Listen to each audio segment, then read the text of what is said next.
What's up guys, it's Super Ray Dizzle and today I'm finally uploading the most requested video for my channel, and that is the do's and don'ts of hair. Before we start this video, I want to go over a few disclaimers. Number one being, don't worry if you don't have the exact same supplies that I do. You can use your supplies that you have at home. All it takes is practice, and just practice, practice, practice. Number two is that this is a tutorial for beginners, so I'm going to take it nice and slow and kind of explain everything in a way that you guys can understand. Number three is that my don't side is an over dramatization of what you really want to try to avoid. And if you're new to my channel, I do do's and don'ts like this all the time. And it's just a fun little thing that I like to do in addition to the tutorial. So without further ado, let's just start the channel. Let's just start the video. For this video, I will be using an HB number 2 pencil, a mechanical pencil, an eraser pencil, an ebony pencil, and then finally a tortillon / blending tool. And if you don't have one, I have a video all about making them and alternatives. All right, everybody. So as usual, the do side will be on the left and the don't side will be on the right. The very first step to getting a nice set of hair is to have a nice base. So what I'm doing right now is just creating a nice head shape, and I will work off of that in a second. For me personally, I love to start off with the bangs. And bangs are like the main part of the hair. That's the thing that surrounds the face, and it's like the first thing they're going to look at. And also, you can build the rest of your hair from the bangs. When working with hair, it's super important to try to treat it like it's on a rounded object. You don't want to have straight lines for the hair because then it'll kind of be like it's on a two-dimensional surface and we need it to look 3D. And so right now what I'm doing is just starting to create basic sections of the hair. Don't know how to make hair sections? I got you, fam. When drawing hair, I like to use one specific shape. And I know what you're thinking, like, one shape isn't going to fit all. But with this shape, you can manipulate it into any hair section or style that you need. So if you need to make bangs out of this, if you need to make curls out of this, or whatever, straight hair, curly hair, wavy hair, this shape is pretty much the universal base shape. And I'm also going to teach you guys how to shade. So a second ago, when I was putting in all those hair sections, I was making like a million of these.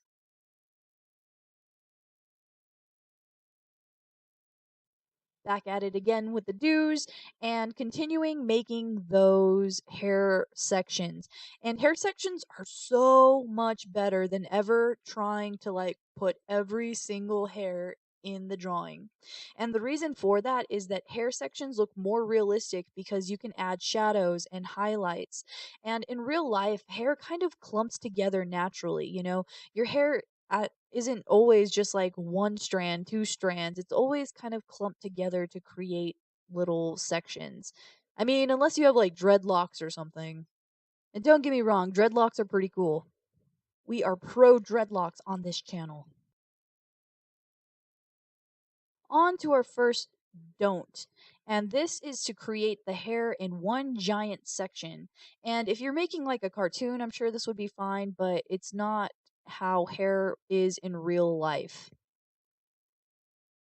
So once you got all your strands and you're happy with them, now we're going to go ahead and start the shading process. And this is the process that makes everything look soft and nice. And I'm just using my number 2 pencil for this. Back to the cheat cam. Basically what I'm doing with my number 2 pencil is lightly adding strokes to the ends of the shape. And I want to create like a nice soft gradient, and I want to basically create like a high point and a low point of the shape. So the high point, which will be like all the white, will be in the middle, and the low point, which is what we're working on right now, will be the ends. And if you can, try to preserve the high point as white as possible. Like, don't put any like marks or anything just yet. We want to keep that as like clean as possible. So now that you guys had a close-up of what I'm doing, I'm going to speed up the video and you guys can see me fill in every single section. And I hated hair for like the longest time because it is just so tedious, but with this like blending method, it's not that bad. And just kind of as a side tip, notice I've made that shape, but I've combined like multiple to make like long hair. Now back to the don't. I'm just going to fill in one mono color. Monocolor, monotone, mono shade. I don't know what you want to call it. And people ask me like, why do you not spend enough time on the don't? And basically, why would I spend precious time teaching you guys not what to do? These are just examples of things you might want to do initially to achieve hair, and I just demonstrate how they don't work. Like, you don't want to have one flat surface, you need like shadows and stuff, and this might be your first reaction when creating hair. Back to the do's, I'm going to use both my blending tool and my fingers to blend. And I know a lot of people are cringing right now, but you use your fingers to blend to create like a really smooth, hard, it's not even really a blend. It's like a smear. It blurs everything out and you have a lot of control and it pushes a lot of pigment down.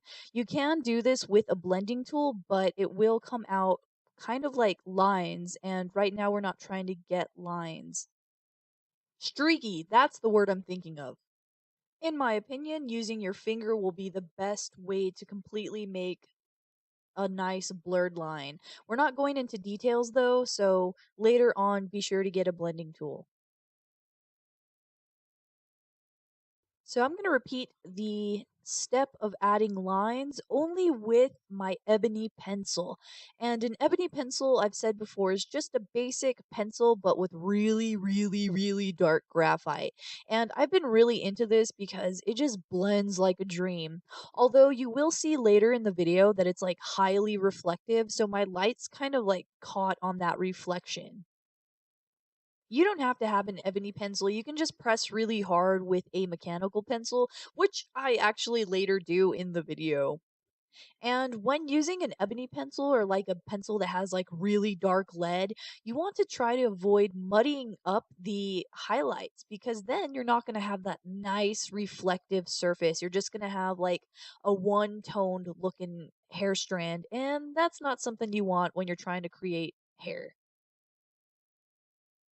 And now back to our cheat sheet. And basically, I'm just going to do the exact same thing with that ebony pencil as I did previously with the. I was going to say mechanical pencil, but it wasn't a mechanical pencil. It was a number 2 pencil. So as you can see, I'm just like lightly creating a nice gradient and I'm just building it up so I don't put like straight up black on there just yet. I want to build up the shadows. And y'all know I'm like a broken record when it comes to building up shadows. And I know you guys have heard this like a million times, but building up shadows is really important to create a nice gradient. Now back to our do's. This step is kind of unimportant, but I have an eraser pencil, which is literally a pencil that erases. It's really cool. 10 out of 10. Not sponsored. Wish I was. Those things are expensive. But anyway, I'm just cleaning up and adding extra lines to the highlights, basically just to make it appear more intense and give more contrast to the highlights. I want them to be like bam. So now that we have that step, we're going to move on to the mechanical pencil. And I'm using a mechanical pencil because it gives very sharp and very precise lines. And the lead in this is just like a basic one that you can get at any store. But a mechanical pencil is very important to this step because this is where we start to like define the hair. This is where I start to add a few lines here and there just to give like actual appearance of hair. Like it's no longer just a clump. Now you can actually see the individual hairs. Keep in mind, this is very different than trying to add every single individual hair. I'm basically just adding details and texture. And I am pushing like really hard on the ends where I want more of like a shadow. And that's the good thing about mechanical pencils is you can press like really hard and it creates a very nice dark line. A really sharp dark line, mind you. Back to the cheat sheet, you can see me starting to add those lines with the mechanical pencil. And right now, when I very first start doing this, I'm doing it lightly and then I slowly progress into like heavy lines. And I am adding like individual little hair strokes to the highlight area, but I want to keep those really light because it wouldn't make sense to have like really dark hairs in the highlighted areas. And the thing about mechanical pencil is that sometimes it can look a little harsh, so I am going to lightly blend it just to make it look a little bit more natural. Now back to everyone's favorite part, the don'ts. And again, this is for demonstration purposes only. And one of your first instincts when drawing hair is to add every single hair. But it doesn't really flow right. Like it looks really heavy and it doesn't look natural. And in addition to that, you can't blend, you can't add shadows and highlights because it's literally just a line. Now on to the last step, and that is the cleanup process. Notice I'm using my blending tool this time, and the reason for that is because everything's pretty much blended out smoothly. Now I'm just going to try to create some texture. So we have the blending tool, and now I'm just kind of like erasing some lines with my eraser tool and just kind of working off that. Again, if your shadows aren't built up right or if you want to add some extra detail, go ahead and use the mechanical pencil. In my opinion, that'll be the best tool to use because the lines are so sharp and you can get a really nice gradient with a mechanical pencil. Now, on to the last clip for our cheat sheet. So, I'm getting my eraser pencil and I'm just erasing some lines and making it look more soft and adding like hair highlights and just kind of making it look more realistic. Again, I'm going in with my mechanical pencil to clean up everything, add more of a gradient, and just make sure everything's where I want it to be.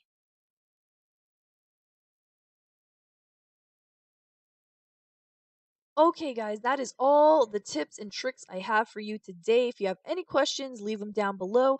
I hope some of these tips have helped you, and I hope I didn't overcomplicate things. If you guys want to follow me on Instagram, I post throwback artworks. I do live streams once a week. People tag me in their art all the time so I can see, and it's a lot of fun. Other than that, guys, thank you again for watching. I love you guys so much, and I will see you next video.